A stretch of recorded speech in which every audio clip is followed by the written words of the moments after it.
क्योंकि अंग्रेज जब हिंदुस्तान में थे तब पूरे हिंदुस्तान में 300 कत्ल खाने को लाइसेंस उन्होंने दिया था। 200 साल शासन किया और कितने कत्ल खाने नहीं खोले? 300। मेरे भाई बहनों, उस समय सरदार वल्लभ भाई पटेल ने एक बात कही कि स्वतंत्रता का सबसे पहला आदेश गौ हत्या बंदी का होना चाहिए। यही डिमांड भी रखी, लेकिन ऐसा होने नहीं दिया गया। सत्ता कुछ अन्य लोगों के हाथ में पहुंची और उसके बाद भारत जब स्वतंत्र हुआ, 75 साल अभी हो चुके हैं, 4700 और कत्ल खानों को लाइसेंस दे दिया है। उन्होंने 200 साल में 300 कत्ल खाने नहीं खोले। और हमारे ये जो काले अंग्रेज आए स्वतंत्रता के बाद में, उन्होंने 75 साल में 3700 और कत्ल खाने खोले। विचार करिए क्या करेंगे ऐसी स्वतंत्रता का। मेरे भाई बहनों, आज हिंदुस्तान में 4000 लाइसेंसधारी कत्ल खाने हैं, 36,000 गैर कानूनी कत्ल खाने हैं और 40,000 कुल कत्ल खानों के माध्यम से 82,000 गौ माताएं रोज की कट रही हैं। ये आंकड़ा एनिमल हस्बेंड्री डिपार्टमेंट का है। कदाचित इसमें कमी हो सकती है मेरे भाई बहनों, बढ़ोतरी हो सकती है, लेकिन कमी नहीं हो सकती। उतनी गौवंश हमारे हिंदुस्तान में रोज कत्ल। हम खुशियां मना रहे हैं, राम मंदिर बन गया, राम जी आ गए, राम जी आ गए। राम जी केवल मंदिर में आए हैं, मूर्ति रूप में आए हैं, अभी मूर्त रूप में राम जी नहीं पधारे हैं। हिंदुस्तान में 82,000 गौ माताएं रोज की कटती हैं, वहां क्या लेने आएंगे? उस पाप की भूमि पर क्या लेने राम जी आएंगे? विचार करिए। हम प्रसन्न हो रहे हैं, मैं ये नहीं कह रही हूं कि आप प्रसन्न मत हो, ये प्रसन्नता की बात है, लेकिन हमें इस विचार पर भी थोड़ा सा जाना पड़ेगा कि हिंदुस्तान की इतनी अधिक गौ माताएं आज रोज कट रही हैं। हम क्या कर रहे हैं? हम अपने आप को सनातनी कहला रहे हैं, हम अपने आप को हिंदू कहला रहे हैं। कौन सा सनातन धर्म है ये? कौन सा हिंदू धर्म है ये? जिस धर्म में पग पग पर गौ माता की सेवा और गौ रक्षा की बात कही जाती है, जिस देश में गौ माता के खातिर भगवान धरती पर आ जाते हैं, जिस देश में गौ माता के लिए नंगे पांव भगवान गौओं के पीछे जाने लगते हैं, जिस देश के प्रतापी राजा मेरे भाई बहनों गौ माता के लिए अपने राज्य को छोड़कर, सुविधाओं को छोड़कर, नीलम की बाजावट में सोने की थाल में जीने वाले राजा जंगल में घास की बनी हुई रोटी जीना पसंद करते हैं, उस देश में हम ये कहते हैं कि हम सनातनी हैं, जहां 80,000 गौ माताएं रोज कट रही हैं। आप ये मत कहिए कि हम क्या कर सकते हैं, हमारे हाथ में कुछ नहीं, ऐसा मत कहिए। 100 करोड़ हिंदू हैं, 100 करोड़। एक एक गौ माता की जिम्मेदारी लीजिए, एक एक गौ माता की सेवा करिए। एक एक गौ माता अगर हर व्यक्ति ले ले तो मेरे भाई बहनों टोटल 7.5 से 8 करोड़ ही गौवंश हिंदुस्तान में बचा है। एक व्यक्ति पर एक गौवंश आए उतना तो है ही नहीं, प्रति व्यक्ति एक गौवंश आए उतना गौवंश नहीं बचा है हिंदुस्तान में मेरे भाई बहनों। और अब तो 30-40 लोगों के बीच में एक गौ माता आती है, एक गौवंश आता है, फिर भी कटने जा रहा है। मेरे भाई बहनों,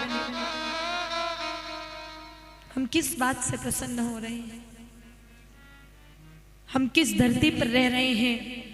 इस धरती पर तो हम श्वास भी ले रहे हैं ना, इतनी पाप में, ये इसका भी अपराध है।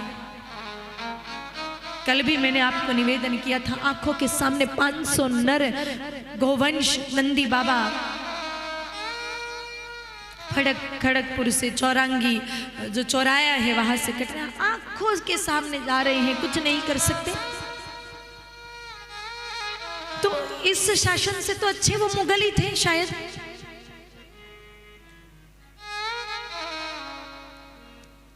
मेरे भाई बहनों, सरकारों के भरोसे मत रहिएगा। कोई कुछ करे तो अच्छी बात है, लेकिन सरकारें तो आएंगी, सरकारें जाएंगी। चंद्रगुप्त मौर्य से लगाकर कई शासक आए, कई गए, लेकिन हम अपनी जिम्मेदारी समझें। चाहे कोई भी हो, एक बात तो देख ली कि सब वोट की दुनिया है, वोट के नाम के लालची भेड़िए हैं। गौ माता कदाचित अगर वोट देना चालू कर देना हिंदुस्तान में तो आज ही गौ हत्या बंद हो जाए, लेकिन गौ माता तो वोट नहीं देती। गौ माता को मां मानने वाले आप तो वोट देते हो। क्यों आप जब वोट मांगने आपसे आते हैं राजनेता तो क्यों नहीं पूछते कि आप गौ माता के लिए क्या करोगे? मेरे भाई बहनों, सारे हिंदुस्तान के गोभक्त इस बात पर दृढ़ संकल्पित हो जाए कि हम उन्हीं को वोट देंगे जो गौ हत्या बंद करेगा हिंदुस्तान में। नहीं तो एक ऑप्शन आता है नोटा, हमें नहीं देना है अपना मत। मत भी दान होता है, वो सबसे बड़ा दान बताया, दान, मतदान। लेकिन दान शास्त्र कहते हैं कि सदैव योग्य को देना चाहिए। किसी अयोग्य को दान दे दिया ना और उस दान का दुरुपयोग हुआ तो उसका पाप हमको लगता है, ये हमारे शास्त्र कहते हैं। तो यही सावधानी मतदान में भी रखिए। अगर कोई नहीं मिले ऐसा तो वोट मत दीजिए, मजबूरी में उनको ये मजबूर होना पड़े कि गौ माता के लिए कुछ तो कदम उठाएं। मेरे भाई बहनों, कितने दुर्भाग्य की बात है, 3 बार संत गए। हालांकि संतों का काम नहीं है तो समाज का काम है, लेकिन समाज तो सोया हुआ है कुंभकर्ण की नींद।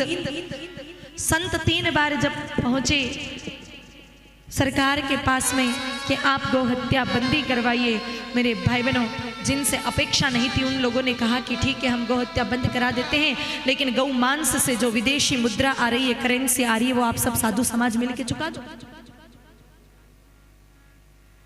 तो हम गौ हत्या बंद कर देंगे।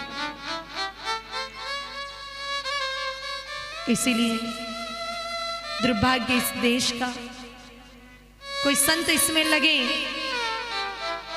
हम 10-15 दिन पहले, जब 20 दिन पहले जब वृंदावन में कथा थी, वृंदावन पुण्य भूमि मानी जाती है, 40 गौ माताओं को काट करके सरेआम सड़कों पर डाल दी। बाकी बिहारी जी रहेंगे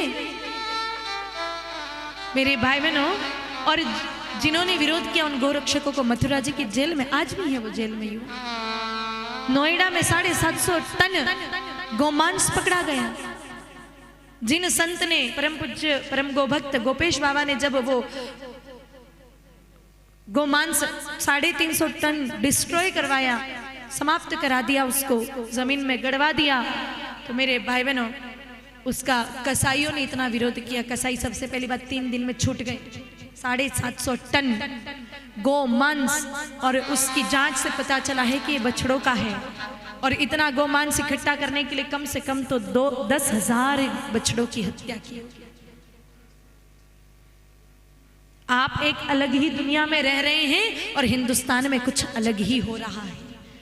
आप जिस दुनिया में रह रहे हैं आपको भनक तक नहीं है कि सनातन धर्म को किस तरह से अंदर से खोखला किया जाए। सनातन धर्म की मूल प्राण आधार है गौ माता, ये बात याद रख लेना। जिस दिन गाय माता नहीं बची ना, उस दिन हिंदुस्तान नाम का कोई राष्ट्र आपको संसार के नक्शे में दिखने वाला नहीं है। आपको हिंदू बन के यहाँ कोई रहने नहीं देगा। अभी भी आप श्वास कैसे डर डर के रह रहे हो, ऐसी स्थिति पूरे हिंदुस्तान में होगी। और सारी चोटियां काट काट के माथे पर गोल गोल टोपियां लगा के घूमना पड़ेगा अगर नहीं जागृत हुए, अगर नहीं जगे ना तो ये सारी की सारी साड़ियां फेंक देना और काले काले कपड़े खरीद लेना, आपको कोई नहीं रहने देगा। और मैं नहीं कह रही हूँ, इतिहास कह रहा है। जहां जहां से गौ माताएं उनको तकलीफ दी और गौ के ऊपर अत्याचार हुआ, वहां वहां हिंदुओं की स्थिति बदतर हुई। मेरे भाई बहनों, जब इसी धरती की बात करें, यहाँ गौ हत्याएं इतनी हुई, बांग्लादेश अलग हो गया, खंड खंड हो जाएगा भारत। ऐसे तो कश्मीर में गौ हत्या बढ़ी तो अलग होने की डिमांड कर रहा था। पंजाब में जर्सियां अधिक आई, गौ वंश घटा, तो मेरे भाई बहनों खालिस्तान बनाने की मांग कर रहे हैं। उधर पूर्व में जितने राज्य आए दिन, त्रिपुरा, मिजोरम, नागालैंड, अपने आप को अलग करने का रोज डिमांड कर रहे हैं। अगर ऐसे ही रहा तो हिंदुस्तान खंड खंड हो जाएगा। अखंड भारत की परिकल्पना हमने की, वो कहां साकार होगी। और गौ को जहां तकलीफ हुई, याद रखना प्रकृति भी क्षमा नहीं करेगी। 2000 के दौर में गुजरात में भूकंप आया, बहुत बड़ा भूकंप कच्छ भुज क्षेत्र में। आप उसको कभी जा करके देखना, वो उसी क्षेत्र में आया जहां कांडला बंदरगाह से गौ माताओं को काटने के लिए ले जाया जा रहा था। पूरी धरती ही जमी जोत हो गई। अगर ये प्राकृतिक आपदाएं क्या हैं, ये महामारियां क्या हैं, ये हमारे ही पाप मेरे भाई बहनों प्रकट होकर के आ रहे हैं। ये जो हम गौ हत्या का पाप कर रहे हैं, किसी और को समझ में आए ना आए, लेकिन हमें तो यही बात समझ में आती है कि ये जो पाप हम कर रहे हैं वो उन्हीं महामारियों के रूप में, इन्हीं प्राकृतिक आपदाओं के रूप में आ रहा है इंसान। इसीलिए जाग जाओ, थोड़ा जाग जाओ। हमें कोई फुर्सत ही नहीं है, हमारा काम, हमारा धंधा, हमारा परिवार, बाकी सब जाए भाड़ में। आप अपने बच्चों के लिए पैसा इकट्ठा करके रख रहे हो कि हमारे नाती पोते होंगे, वो आराम से सुख चैन से सांस ले पाएंगे। अरे उनको कोई जिंदा रहने देगा इस धरती पर, तब तो वो पैसों का उपयोग करेंगे। थोड़ा इस बात पे भी ध्यान रखो कि हमारा बच्चा सनातन ही बना रहे, वो सनातन धर्म का पालन करने में उसको किसी प्रकार की कोई रोक टोक ना हो, कोई समस्या ना हो, ऐसा हम क्या करें। बाकी तो ऐसे पैसे का क्या करेंगे जहां उसको उपयोग ही नहीं करवाने दिया जाएगा। इसलिए थोड़ा सा चिंतन करिए। या तो माँ को माँ कहना छोड़ दो, या तो अपना धर्म परिवर्तन कर लो। जो धर्म ये मानता है कि गौ केवल पशु है, आप उसमें चले जाइए। और ऐसा नहीं करते हो, स्वाभिमानी हो, सनातनी हो, तो फिर माँ के साथ माँ जैसा व्यवहार करिए, दिखावा बंद करिए। ये जो धोखेबाजी कर रहे हो ना आप अपनी माँ के साथ, बंद करिए। एक तरफ तो माँ माँ कहते हो, दूसरी तरफ माँ को कटवा रहे हो। कोई कहता है हम कलकत्ता में रहते, हम कैसे गाय माता रख सकते हैं, कलकत्ता में 4-4 गाड़ियाँ खड़ी कर सकते हो, कलकत्ता में मेरे भाई बहनों 4-4 कुत्ते इकट्ठे कर सकते हो, गौ माता क्यों नहीं आप सेवा कर सकते। आपको शहर में रखने की मनाही है, आप 10 मित्र इकट्ठा होइए, शहर के बाहर कोई छोटी मोटी जगह लीजिए, वहां पर गौ माताएं रखिए, आपस में सेवा उनकी करिए, ग्वाल का या जो खर्च आता है आपस में बांटिए। जो भगवती गौ माता अमृत समान दूध देती है वो आराम से सब पीजिए। और हर रविवार से रविवार बच्चों को वहां लेकर के जाइए, उनको परिचय कराइए, हमारी गैया है। शहर में रखने की मनाही है, लेकिन शहर के बाहर तो आप रख सकते हैं। शादियों में करोड़ों रुपए खर्च करवाते हैं, डेस्टिनेशन वेडिंग के नाम पर हजारों करोड़ों लाखों रुपए का पानी कर देते हो। दिखावे के चक्कर में करोड़ों रुपए फूंक देते हो, तो उससे तो अच्छा किसी भगवती गौ माता के लिए जमीन खरीद करके वहां पर गौ माताओं को स्थापित करिए, वहां भगवती गौ माता की सेवा करिए। मेरे भाई बहनों, आपके बच्चे जब उनके पास में जाएंगे, संस्कार आएंगे थोड़े बहुत। कुछ संस्कारहीन समाज बन रहा है क्योंकि हमारे जीवन में सतोगुण समाप्त हो रहा है। और सतोगुण इसलिए समाप्त हो रहा है कि क्योंकि सतोगुणी गौ माता हमारे जीवन से निकल गई।